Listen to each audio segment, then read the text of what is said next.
Hi friends, welcome to visits. அடுத்ததான் நம்ம சேனல்ல மாப்பிள்ளை சம்பா இட்லி எப்படி செய்யறதுன்னு பார்க்கலாம். அதுக்கு நான் 2 கப்பு மாப்பிள்ளை சம்பா அரிசி எடுத்திருக்கேன். 2 கப்புக்கு 1/4 கப்பு உளுத்தம்பருப்பு, கூடவே கொஞ்சமா வெந்தயம்.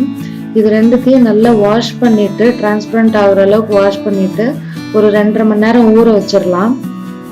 இப்போ இது ஊறினதுக்கு அப்புறமா நல்லா அரைச்சி எடுத்துக்க போறேன். அரைச்சதுக்கு அப்புறம் பார்த்தோன்னா உளுத்த மாவோட கன்சிஸ்டன்சி எப்படி இருக்கணும்னா, ஒரு கப்புல தண்ணி வச்சுட்டு அதுல அந்த உளுத்த மாவை எடுத்து விட்டோம்னா இந்த மாதிரி தண்ணியில கரையாம அப்படியே தனியா மிதக்கணும். இது அந்த உளுத்த மாவோட கன்சிஸ்டன்சி. தனித்தனியா அரைச்சு நம்ம மிக்ஸ் பண்ணணும் எப்பவுமே இட்லிக்கு. அடுத்து அதே மாதிரி மாப்பிள்ளை சம்பா அரிசியும் நான் தனியா அரைச்சு எடுத்து வச்சிருக்கேன்.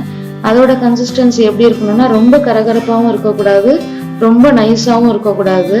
அப்பதான் இட்லி ரொம்ப சாஃப்டா இருக்கும்.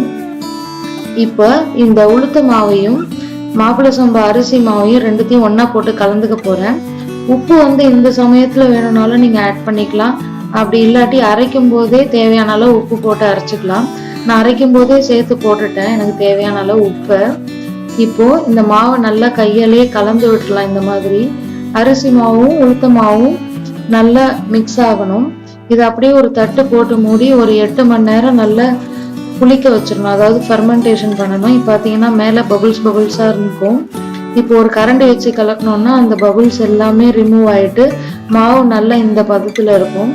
இப்போ நம்ம இட்லி ஊற்றினோம்னா நமக்கு ரொம்ப சாஃப்டான மாப்பிள்ளை சம்பா இட்லி நமக்கு கிடைக்கும்.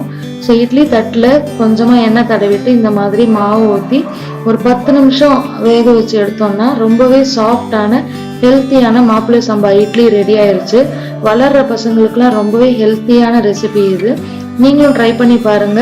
கார சட்னியோட சர்வ் பண்ணணும்னா ரொம்பவே டேஸ்டியா இருக்கும். இந்த வீடியோ உங்களுக்கு பிடிச்சிருந்ததுன்னா லைக் பண்ணுங்க. சஜஷன்ஸ் ஏதாவது இருந்தா கமெண்ட் பாக்ஸ்ல போடுங்க. தேங்க்யூ.